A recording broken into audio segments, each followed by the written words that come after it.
Picture this. Paris, 1858. In the middle of an opera, a chess genius called Paul Morphy, at his time far away from every rivalry, sits across the table from two nobles playing a game of chess. No engines, no clock, just pure calculation. One king will be crushed. And here's the twist. On move 16, a queen will be sacrificed on purpose. This is a game of chess many call the most beautiful game ever played. Others consider it the most famous one. A 17-move masterpiece that coaches still show to their students till this day. Let's dive right in.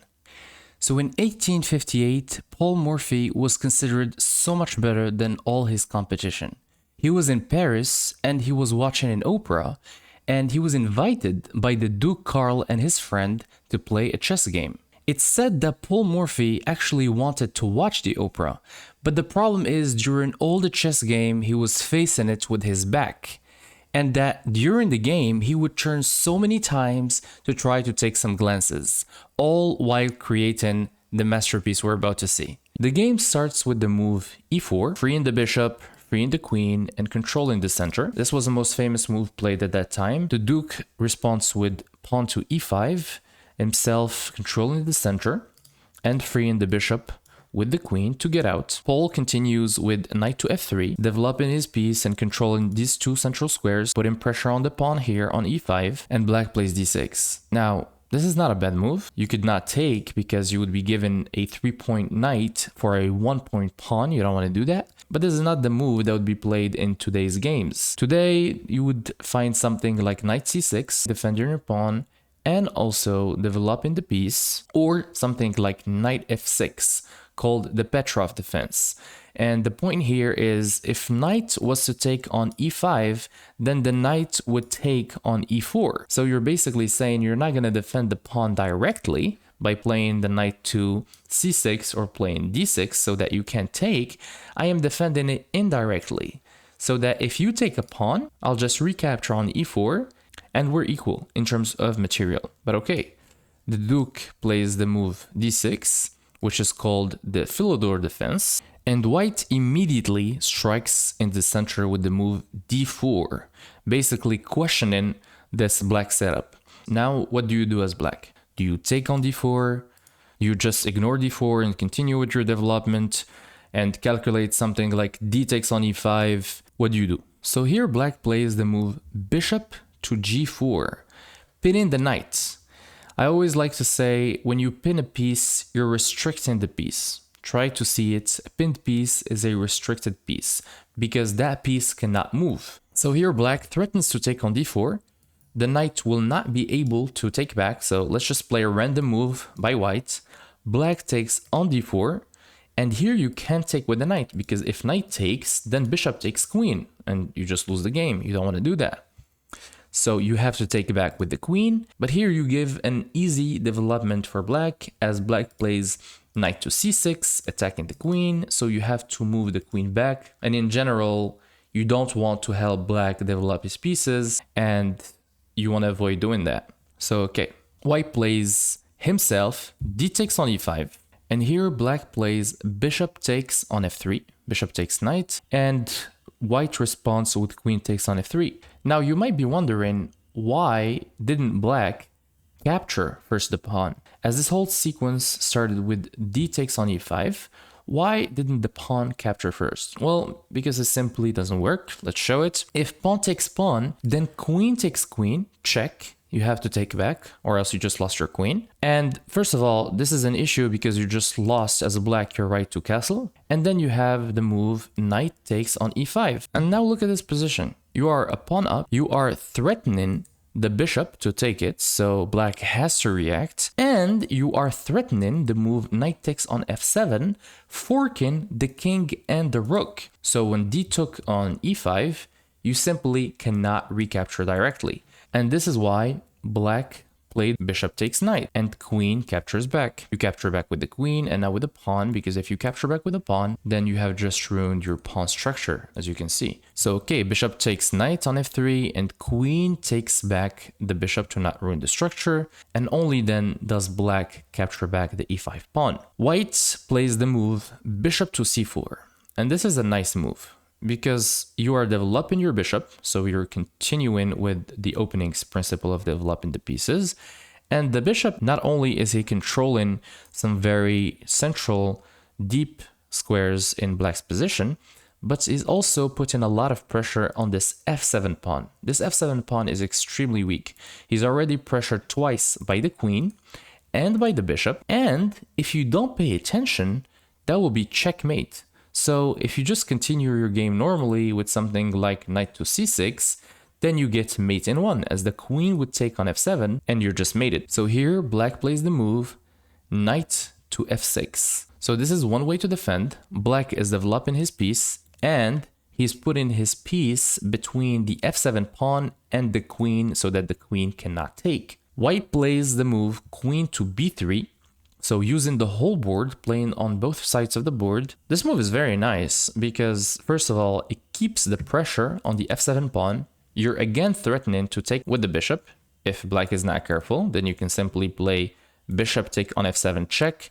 King goes to d7 and then you're going to actually mate the king on e6. And you are also putting pressure on the b7 pawn. And okay, how do you deal with this as black? Black is already in trouble. Black plays the move queen to e7 as he needs to react to the threat of playing bishop takes on f7. You're blocking your bishop wants to be developed, and you don't respond to this threat, queen takes on b7. And quite frankly, if I'm playing this position with black, then I'm already very mad. You're just reacting to threats and you cannot even castle. And it's not a nice position. If you're playing as white here, you do have the ability to play queen takes on b7, as it's a free pawn. You take the pawn, your pawn up, you damage the pawn structure. Now you've just created two weaknesses, as these are what we call isolated pawns. But Paul Morphy does not play this move. He actually plays the move knight to c3, developing his piece. If white takes on b7, you might be thinking that you're threatening both the rook and the knight. It's very hard to defend these two pieces. Why not go for this? Because black has the nice idea queen to b4 check, forcing a queen trade. As if the white queen does not take the black queen, then black will get a free queen. You're gonna blunder your queen, you're gonna sacrifice. There's no defender to this queen. So queen has to take on b4. And in this case, you help black develop his bishop with a check. Maybe you're gonna block with something like the bishop here. Bishop takes bishop, knight takes bishop, and you protect the e-pawn. You still have an advantage. I mean, the pawn structure of black is just terrible. He lost his right to castle, and you have a very nice bishop. You're gonna probably castle to queenside. The rook is gonna come here in this open file, and you're gonna have a nice game. But Paul Morphy doesn't want any of this. He wants to go for the blow. So he plays the move knight to c3, continuing with his developments, and black plays the move c6. Now, black plays c6 for multiple reasons. First of all, he is preparing the move b5 because he wants to kick away this bishop, as the threat on f7 is still there, and he wants to be able to move away his queen so that he develops his bishop and, well, continues with his game. He's also preventing the move knight to d5 or knight to b5, maybe not directly because you already have a knight here, but eventually. And the move c6 is also defending the b7 pawn, because the pawn that was on c7 blocking the queen from defending the pawn on b7 just moved, and the white queen can no longer take. Okay, white continues with the move bishop to g5, developing his last minor piece, and black continues with the move b5 to kick away this white bishop so that the threat of bishop takes on f7 no longer bothers black. But little does he know, Paul Morphy here plays a move that I only think would be shocking for the duke. He sacrifices his knight, playing knight takes on b5. And well, when a move like this is played in one of your chess games, you have a mixed feeling, because this is either a blunder, and so you're excited because you just won a piece, or usually what follows is going to be a not so fun game for you, or fun. if you enjoy chess. And all this while Morphy turns from time to time to watch the opera, by the way. Now, before we continue, you might be wondering in this position, why did Morphy take the pawn? Well, the bishop here is doing a great job. In the chess point system, the bishop is 3 points, the knight is 3 points, the rook is 5. But in reality, are you going to tell me that this rook's value is 5 points and this bishop's value is 3? No way. Are you going to tell me that this bishop's value is the same as this tall pawn? This is a pawn, this is not a bishop. This bishop is very sad. If this bishop had the ability to speak, he would complain a lot. This bishop's purpose in his chess life is not to watch over one pawn and to be blocked by his queen and to bring shame to his king because the king cannot castle. So this bishop is what we call a monster, a beast. And here, white doesn't want to lose time, doesn't want to retreat back, so he knows that he has such an advantage in development and in the game that he gives up his knight for 2 pawns, a very strong bishop, and a lot of threats, as you will see.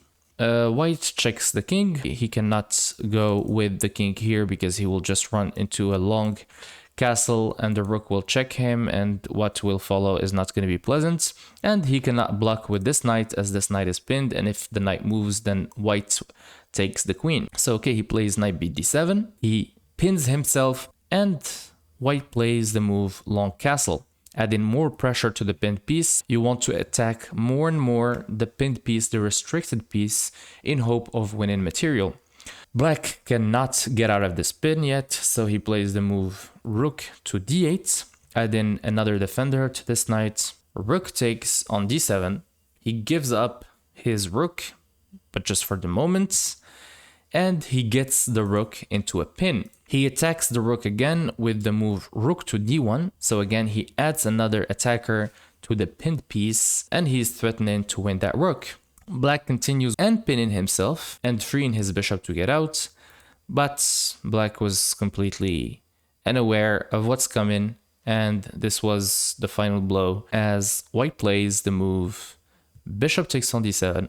And here in this situation, black has to play the move queen takes on d7, giving up his queen and keeping this game going a little bit longer. But with everything that's going on, I don't know if black had enough of this game or if he wanted to watch the opera, but black plays the move knight takes on d7 as the knight is no longer pinned, so he can move. And this is where Paul plays the famous move queen to b8 check, sacrificing his queen, and black has to take with the knight.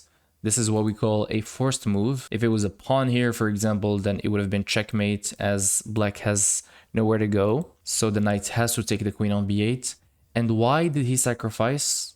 Because he wanted to free the way for his rook to deliver the final blow, that is checkmate.